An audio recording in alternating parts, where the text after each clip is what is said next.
Hello, hello. Well, have you ever tried to use AI to generate a scene in Unreal Engine? I'm sure we are all asking ourselves the same question, and today I'm going to show you how I've done it. So I've used Unreal Engine, of course, and this is the scene that I created. I will show you much more about it in just a sec. So just a little preview here. If you've seen my last video, you might have seen it already.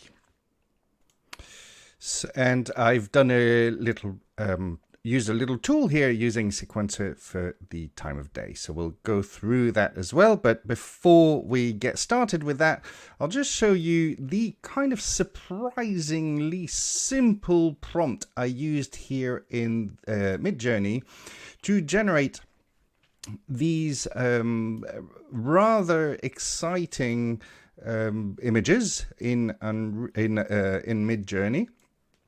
And the prompt was very simply modern office. Very, very sort of unsophisticated here. But as you can see, it seems that the way things are going with AI is that it's going to be more and more democratic by the looks of it. So it's quite interesting to kind of go into the detail of this to see what it's sort of suggesting to us. Sometimes a little bit awkwardly, like these computers that turn around the wrong way. It's quite funny. What I like to, if I may, just take a little bit of time to express what this is sort of doing, I guess, is kind of giving us a mirror onto what we are, right? What it's trying to tell us, to express about ourselves. So let me just try to open one a little bit further here.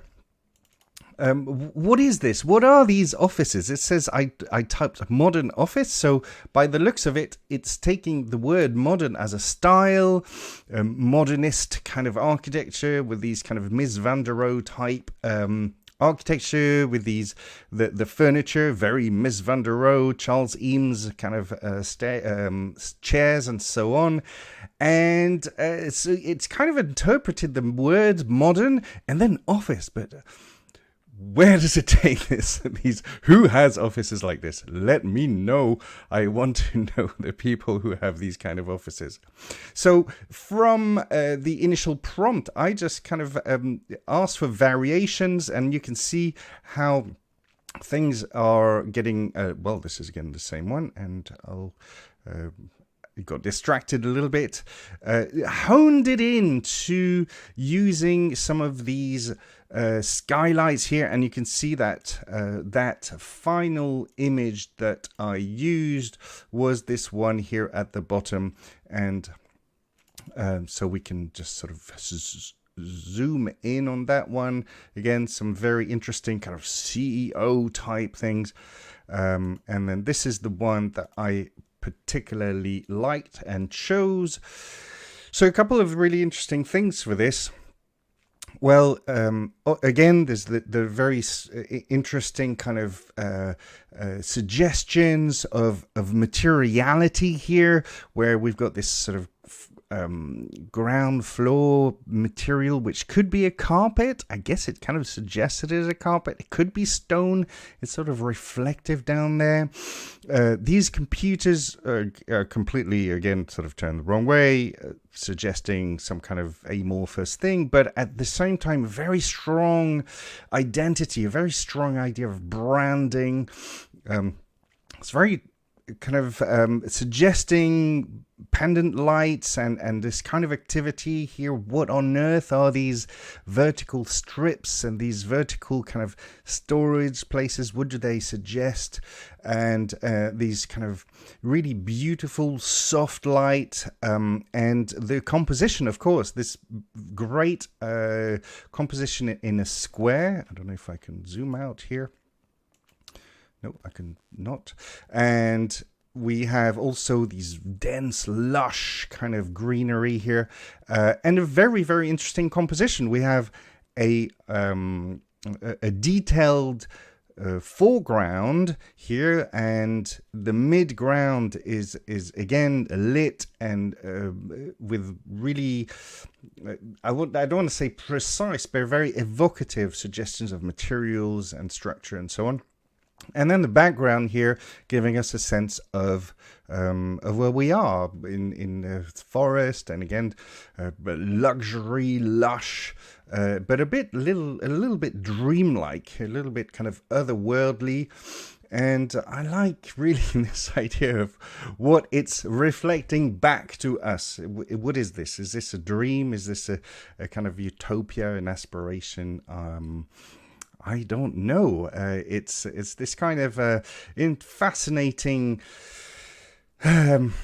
search into what are we and what this idea of virtual reality is, and I'm looking forward to maybe exploring this idea in subsequent videos one day.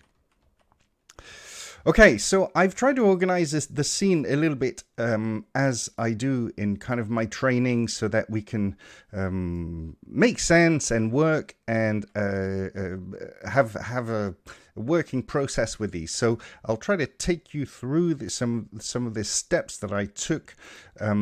And so let me just hide a few things: fixtures, buildings, and sculptures and people. Here we go. So this is kind of how it started. So if I kind of zoom out here, I'll take the car out as well.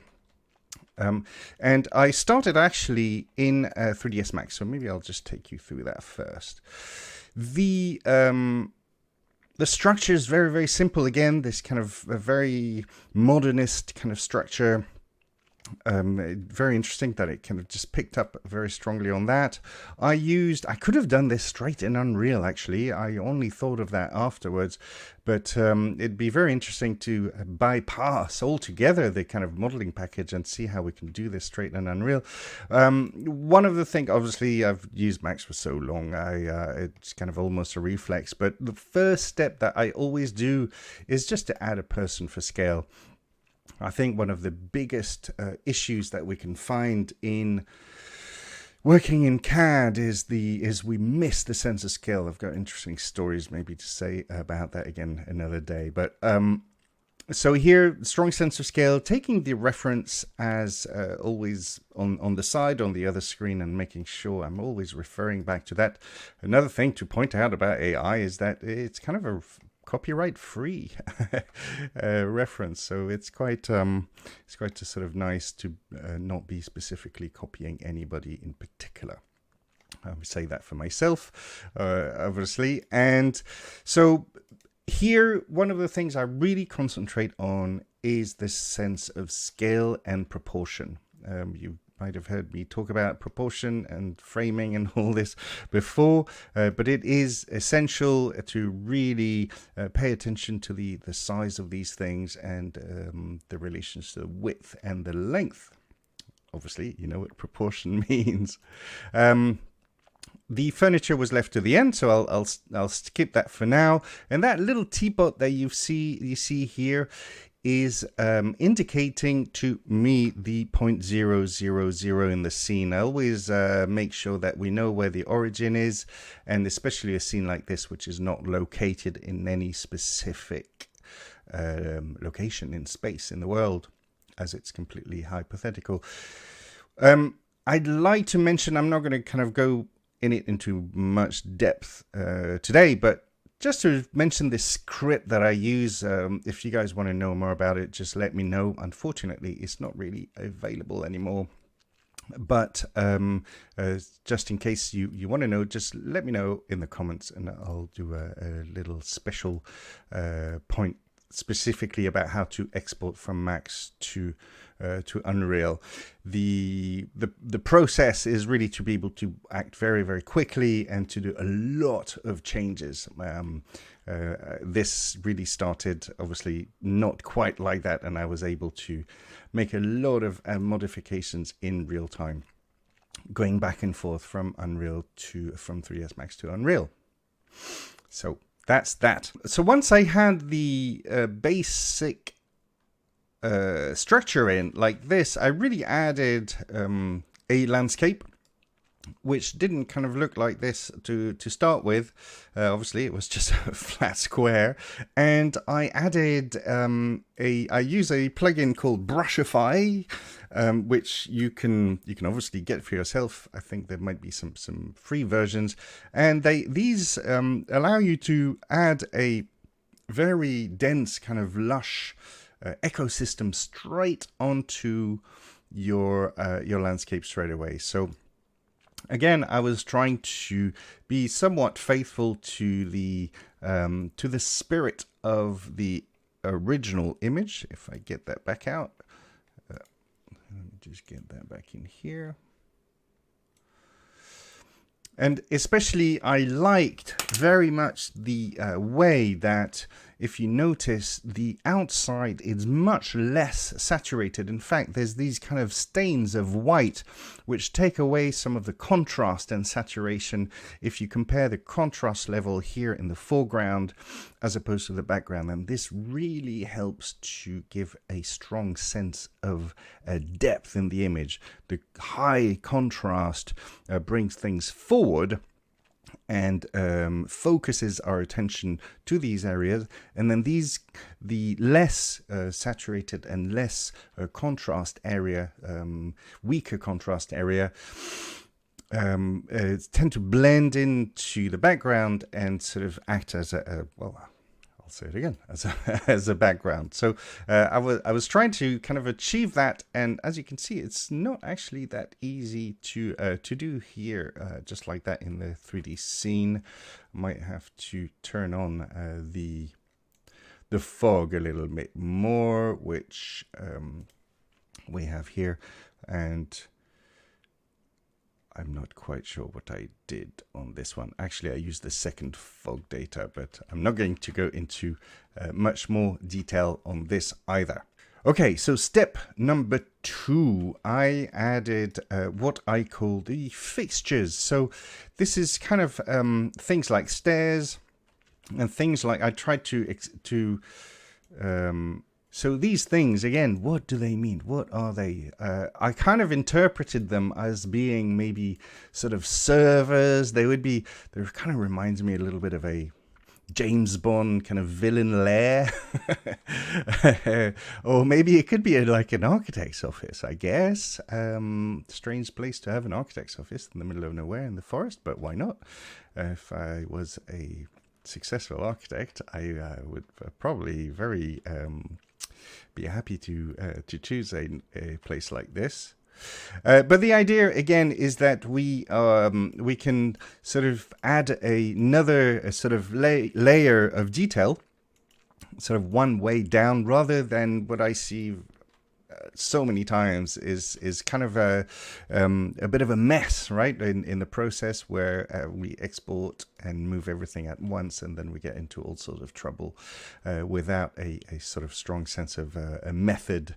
And so here, the stairs and this kind of these sort of bank of servers, and here I started to think about this other place, which I'll come back to. Using these kind of this sort of magnificent, sort of awesome bit of marble here that I mirrored in order to increase the resolution of the image, but also to give this sense of Barcelona pavilion, kind of beautiful sort of sculptural piece of marble here. Okay, moving on. The furniture. So furniture here, what was very interesting is that I wanted to try and again achieve this very detailed foreground that we have here, which usually is more typical of a scene that's been rendered in Corona or 3ds Max, you know, kind of a high-end ArcViz scene. So if I kind of go full screen here, you'll see that, well, it worked. I was quite surprised and quite happy to see that we can really now use some of these very high-end models, which I didn't do any optimization on, and they came through very well. And this I did use datasmith, I believe, if my memory served me right, which kind of gives us a little bit of a sort of, how can I say, unfortunate material in the end, but well, sometimes it works, and I'll show you maybe on the other side what I did to kind of have a little bit more control when that was needed here. And again, if you need me to go into a little bit more depth, please do suggest some topics for further lessons. Well, while I'm talking about it, let's get into this, because here, so again, when I go back to this reference image here, obviously there was not much suggested on the other side, apart from maybe some kind of an entrance, some kind of ceiling lights, and nothing else. So I was sort of reference free in this instance, but I wanted to check and to test further the ability to import and use some of these very high-end assets that I actually took from purchased from the website 3D Sky. So again, these are kind of high-end assets from for an NogViz kind of typical V-Ray or Corona scene, and you can see here that the assets came through pretty well. Well, I guess they're not supposed to be kind of scrutinized so closely, but they came through, and especially this magnificent kind of olive tree that we've got here. Again, I did have to tweak it a bit, if my memory serves me right, and apologize for this awful kind of texture here. I didn't work on it enough, obviously, but what I will show you, as I know, I remember I have worked on this material here, and this chair looks really very realistic to me, and I wanted to alleviate myself the trouble of working those materials, and as you can see, it couldn't be simpler. It's just a texture into the base color, and knowing that the roughness is by default on 0.5 here, so which gives me this kind of lovely sheen here, and I didn't actually feel the need to work the material any further, because this is exactly what I wanted. The point being that this model is very highly detailed here, and in this particular instance, I think I might have turned the nanite on. So let me just double check here. We'll go in the content browser, and oh, I didn't check nanite on for this one, but I did run into a little bit of sort of performance issues eventually, so I did have to turn nanite on for some objects, especially all these trees outside. Some of you who may recognize the dancer, Little Dancer by Edgar Degas, which I got on Sketchfab actually, and so this is a scanned asset, and it really works very, very well. Incredible level of realism here. There's beautiful little sculpture by Edgar Degas, which you might have gathered by now is an idol of mine. Okay, so moving on, there's a sense of story that I derive from this original AI image, and again, I find it fascinating how it's kind of suggesting to us what we are, what we want to be, I don't know. But there was nothing on this part of the space, and I thought, well, it could be an interesting kind of exhibition space, something like that. So I kind of just put these, assigned these blocks very simply, and just sort of made up some model-looking things.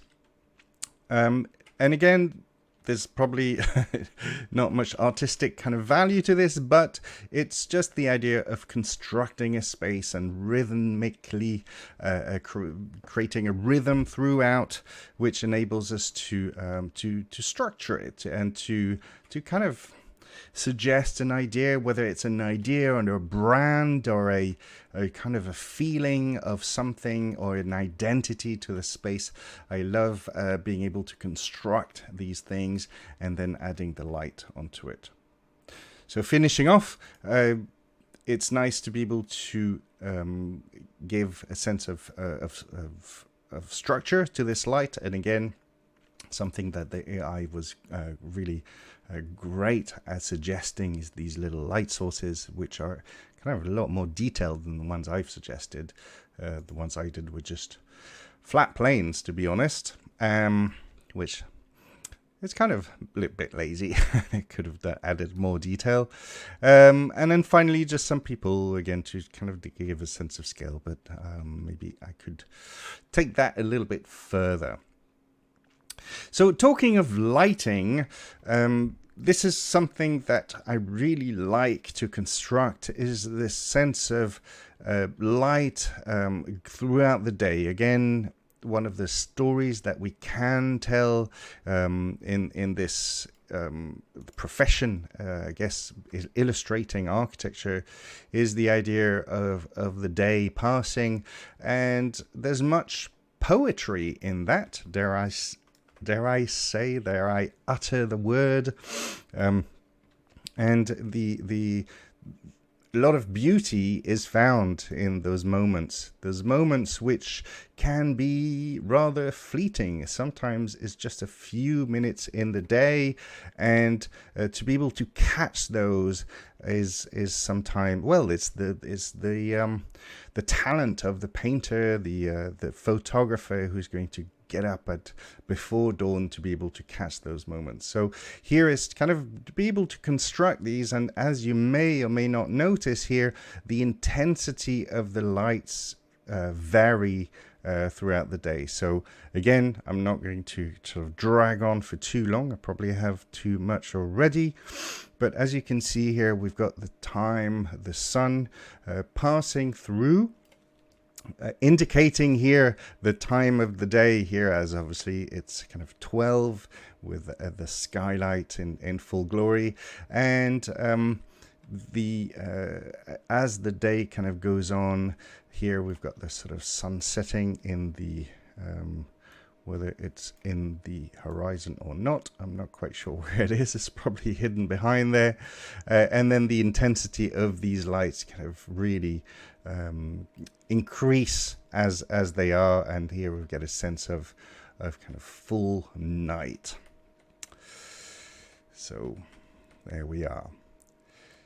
And I'll give a final sort of little tour here, because it's, as again, this sort of rather fascinating kind of glow of the late night, and this sort of moments where the sun sort of sets in is always, well, something that I take great delight in assisting every day, as much as I can.